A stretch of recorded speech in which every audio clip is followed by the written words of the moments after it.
লেভেলের নেতা কর্মীদেরকে বলবো, আপনাদেরকে আগেও বলেছি, যারা আওয়ামী লীগ করেছেন চুপচাপ থাকুন। আওয়ামী লীগের মতো ফ্যাসিস্ট দল এই দেশে কখনো রাজনীতির সুযোগ পাবে না।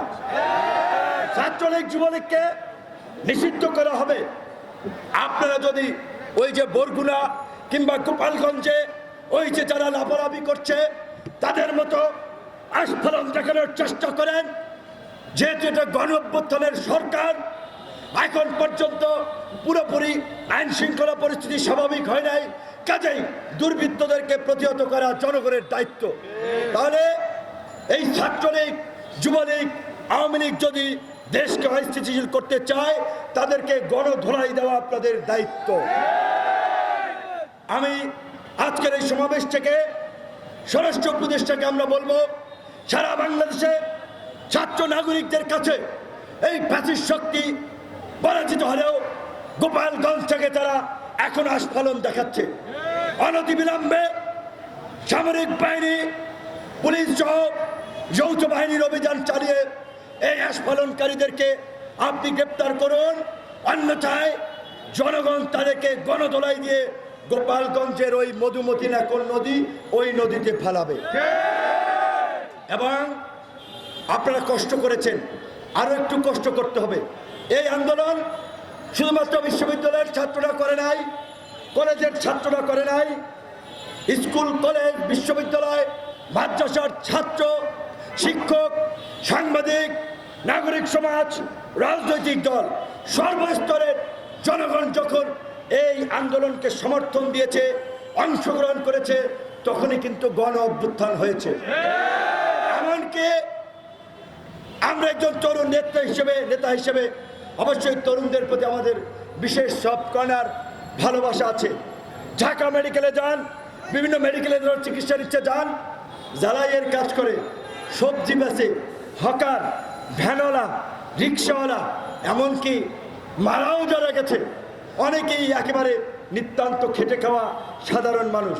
কাজে আমি জানি না স্বাস্থ্য উপদেষ্টা মহোদয় যে নির্দেশ দিয়েছেন আহত এবং নিহতদের তালিকা তৈরি করা, এখনো সেটি হয়েছে কিনা, না হয়ে থাকলে আমি অনুরোধ জানাবো আগামী 7 দিনের মধ্যে আহত এবং নিহতদের তালিকা তৈরি করে নিহতদের পরিবারকে 1 কোটি টাকা করে আর্থিক ক্ষতিপূরণ এবং আহতদের পরিবারকে চিকিৎসার জন্য যথাযথ ক্ষতিপূরণ এবং যাদের এখনো চিকিৎসার প্রয়োজন, আমার বিশ্বাস বাংলাদেশের চিকিৎসা সম্ভব।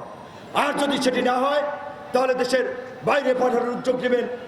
আজকের যে বাংলাদেশের এই বিপ্লব, গণ অভ্যুত্থান পরবর্তী পরিস্থিতি, এই পরিস্থিতিতে আমাদের বিশ্রাম নেওয়ার, সন্তুষ্টির ঢেকুর তোলার সুযোগ নাই যতক্ষণ পর্যন্ত না একটি নতুন রাজনৈতিক বন্দোবস্ত, নতুন সংবিধান, একটি নতুন রাজনীতি প্রতিষ্ঠা না হয়। কাজেই পাড়া মহল্লায় আপনারা মানুষকে আন্দোলনের মতোই রাজনৈতিকভাবে সচেতন করতে হবে এবং যারা এই অভ্যুত্থানের সুযোগ নিয়ে ইতিমধ্যেই নব্য দখলদারের ভূমিকায় অবতীর্ণ হয়েছে, মানুষের গরু নিয়ে যাচ্ছে, মানুষের পুকুর ঘের থেকে মাছ নিয়ে যাচ্ছে, মানুষের ঘরবাড়ি দখল করছে, জমি দখল করছে, এক সাইনবোর্ড পাল্টাইয়া আর এক সাইনবোর্ড দিচ্ছে।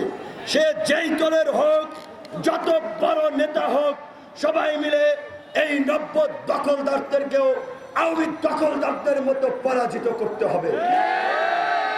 যেহেতু আমাদের নেতৃবৃন্দ বলেছে আপনারা কষ্ট করেছেন, আরেকটু কষ্ট করার জন্য বলেছে যে একটি গণ অবস্থান পরবর্তী একটি সংক্ষিপ্ত গণ মিছিল কর্মসূচির, সেই মিছিল আমরা এখন অল্প সময়ের জন্য করে আমাদের প্রোগ্রাম শেষ করতে চাই। আমরা যেটা বলেছি আমাদের স্লোগান লাস্ট প্রোগ্রামে কিন্তু আমরা বলেছিলাম, রাজনৈতিক দলীয় স্লোগানের চেয়ে এখন আমাদের দরকার জাতীয় ঐক্য, জাতীয় সংহতি এবং সম্প্রীতি। তাই আমাদের এখনকার স্লোগান হচ্ছে সবার আগে বাংলাদেশ, সবাই মিলে গর্ব দেশ, সবার আগে বাংলাদেশ, সবাই মিলে গর্ব দেশ, সবাই মিলে গর্ব দেশ, সবার আগে বাংলাদেশ, সবার আগে বাংলাদেশ, সবাই মিলে গর্ব দেশ, সবাই মিলে গর্ব দেশ, সবার আগে বাংলাদেশ। জনতার অধিকার আমাদের অঙ্গীকার, আমাদের অঙ্গীকার, জনতার অধিকার, দেশ হবে জনতার আমাদের অঙ্গীকার, আমাদের অঙ্গীকার, দেশ হবে জনতার, দেশ হবে জনতার আমাদের অঙ্গীকার, জনতার অধিকার আমাদের অঙ্গীকার, আমাদের অঙ্গীকার, দেশ হবে জনতার, সবার আগে বাংলাদেশ, সবাই মিলে গর্ব দেশ, সবাই মিলে গর্ব দেশ, সবার আগে বাংলাদেশ। দেশ করতে অর্থনীতির চাকাকে সচল করার জন্য প্রবাসী ভাইদের বিশেষ সহযোগিতা প্রয়োজন। কাজেই আপনারা বৈধ পথে রেমিটেন্স পাঠাবেন।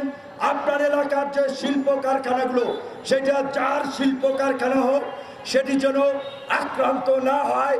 আপনারা শিল্প কারখানার মালিককে সহযোগিতা করবেন। কেউ যদি অপরাধ করে থাকে আইনগতভাবে তার বিচার হবে, কিন্তু কোনো মিল কারখানায় হামলা করা, মালিক পক্ষকে বের করে দেওয়া, এই ধরনের দুর্বৃত্তপনা করার অধিকার কারো নাই।